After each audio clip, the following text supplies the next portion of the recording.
Vamos resolver aqui mais um exemplo de um problema envolvendo a primeira lei da termodinâmica para um sistema fechado. Um sistema fechado é aquele onde que a gente não vai ter variações de massa. Então o exemplo é o seguinte.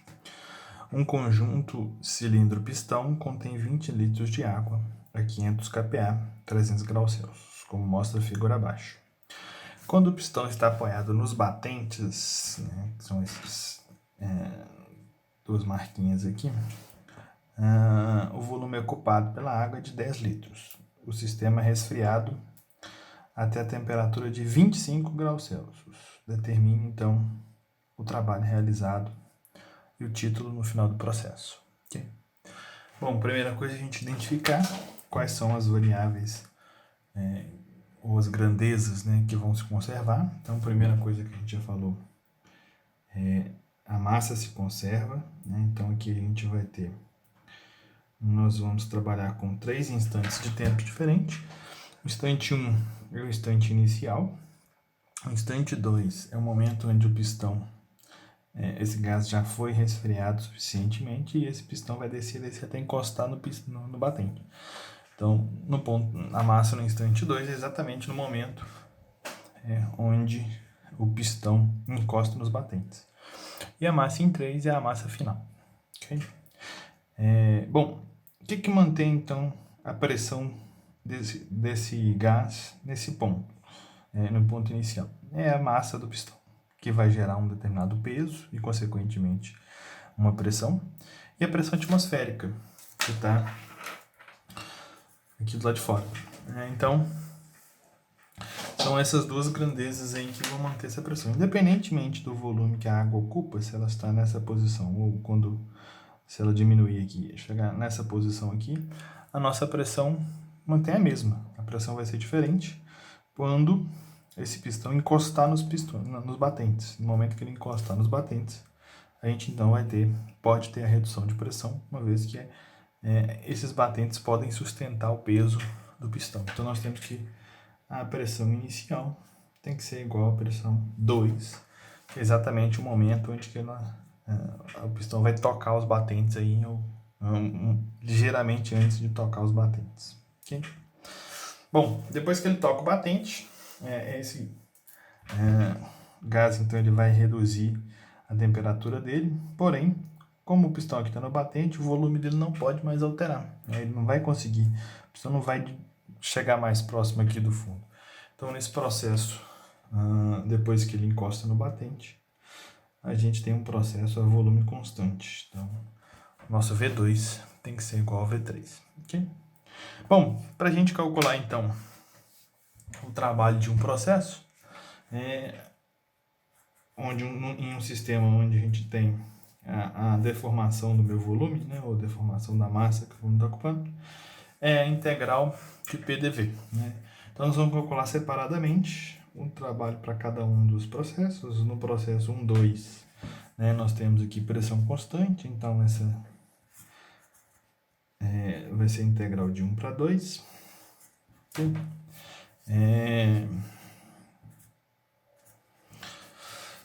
A pressão pode sair para fora da integral, nós temos então P V2 menos V1. Okay? Bom, no processo 2, 3, a gente tem volume constante, né? O processo a volume constante seria, então, o trabalho é zero. No processo 2, 3, ele é zero, isso porque o volume é constante. Para a gente entender melhor, a gente pode pensar, então, imagina que a gente tenha um gráfico pressão-volume. Né? Então, a área de baixo da curva pressão-volume nos dá, então, essa área aqui, o resultado da integral PDV, correto? Se eu desenhar um gráfico de um processo a volume constante, eu tenho aqui, então, um gráfico a volume constante, é uma linha vertical. Qual que é a área debaixo dessa curva? Zero. Né? Então, por isso que a integral é zero. Bom, voltando, então, aqui no nosso problema, a gente precisa, então, descobrir quanto que vale No primeiro instante a gente já tem ali a pressão inicial é 300 kPa, e eu já tenho os dois volumes, né? O volume inicial é 20 litros e o volume final é 10 litros. Então a gente já pode calcular o trabalho do processo 1-2. Então o meu trabalho do processo 1-2 vai ser pressão de 500 kPa. Meu volume inicial volume final é 10 litros, 10 litros convertendo para metro cúbico, né? Lembrando que 1000 litros é igual a 1 metro cúbico. Então, nós vamos ter ali 10 expoentes. 10 vezes 10 a menos 3 metros cúbicos, menos o final, que é o inicial, que é 20 litros, ou 20 vezes 10 a menos 3 metros cúbicos. Okay?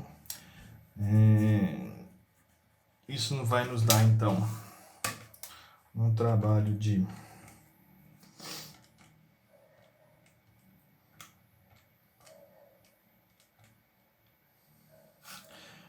menos 5.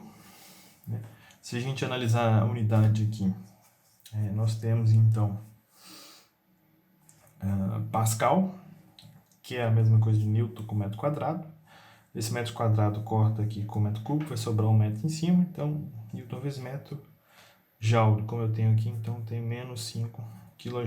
Okay? Então, o trabalho vai ser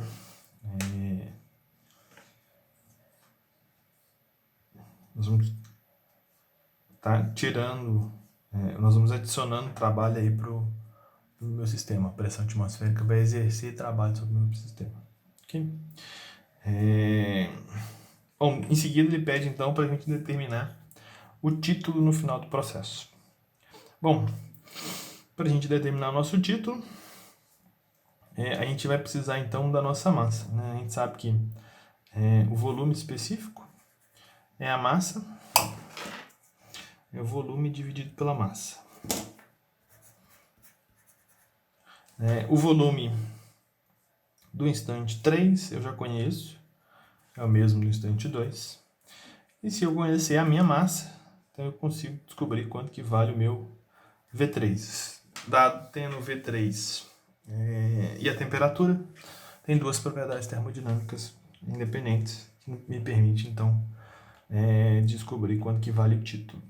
Bom, para mim calcular minha massa inicial, eu vou precisar, então, do volume específico inicial. Então, eu tenho que o meu V1 é igual ao V1 sobre minha massa 1. Okay? Ele falou que inicialmente a gente tinha água a 500 kPa e 300 graus Celsius. Vamos fazer então um diagrama. Não sei qual é o estado que aquela substância se encontra, então não sei qual tabela ainda que eu posso consultar. Então vamos fazer aqui um diagrama. Pressão versus volume específico. Né? Um esboço de um diagrama pressão versus volume específico. Se a gente olhar na nossa tabela de propriedades termodinâmicas para a água saturada, nós temos as seguintes propriedades. Então tem aqui a tabela da água saturada, organizada por temperatura, né, em função da temperatura. Temos aqui 300 graus Celsius, vai corresponder então à pressão de 8.581. Então, se a gente desenhar então uma linha de temperatura constante nesse diagrama aqui, né, ela é uma vertical na região de líquido comprimido, uma horizontal na região de saturação e depois ela desce para cá. Essa seria a nossa curva aqui para 300 graus. Isso vai nos corresponder a uma pressão de 8.581. Evidentemente, 500 kPa está abaixo disso, então vou desenhar uma linha abaixo dela aqui. que vai corresponder à nossa linha de 500, o esboço da nossa linha de 500, que cruza com a linha de 300 graus na região de vapor superaquecido. Então, no nosso estado inicial, a gente está em estado de vapor superaquecido. Se a gente abrir a nossa tabela de vapor superaquecido,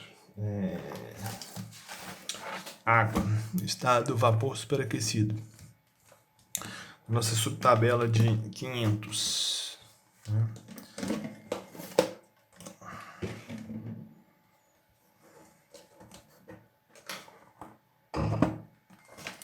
Então, 500 kPa, 300 graus Celsius, estamos aqui, 500 kPa, 300 graus Celsius, nos dá um volume de 0,52256.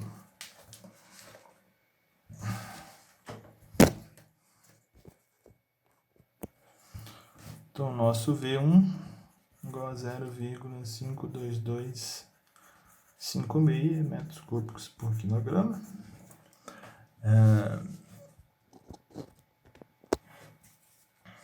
Okay? Então, a nossa massa inicial vai ser o volume inicial dividido por zero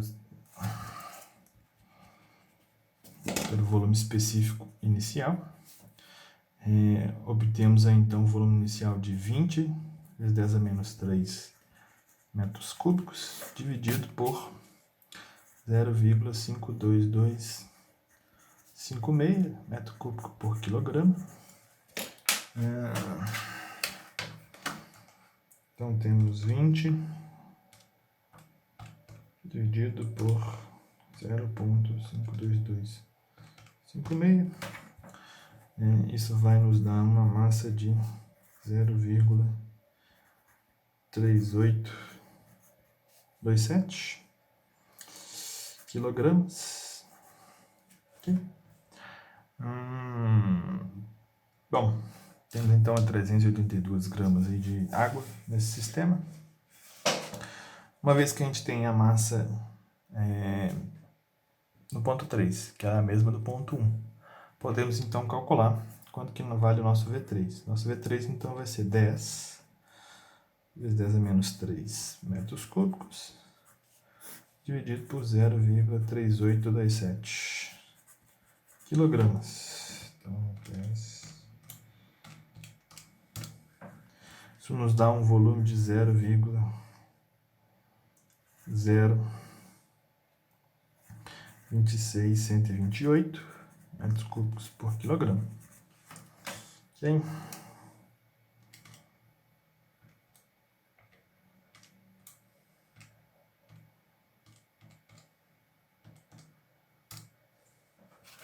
Bom, se a gente olhar então na nossa tabela, a 25 graus Celsius,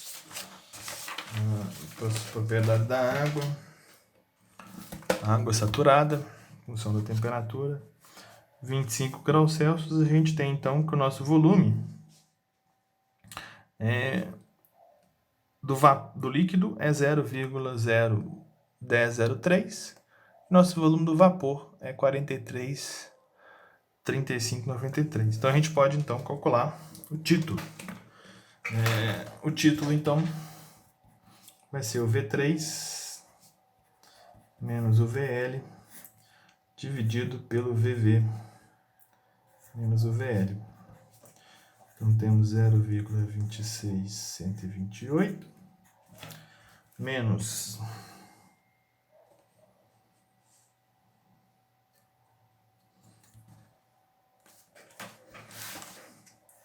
0,001003 dividido por 43,3593 menos 0,001003.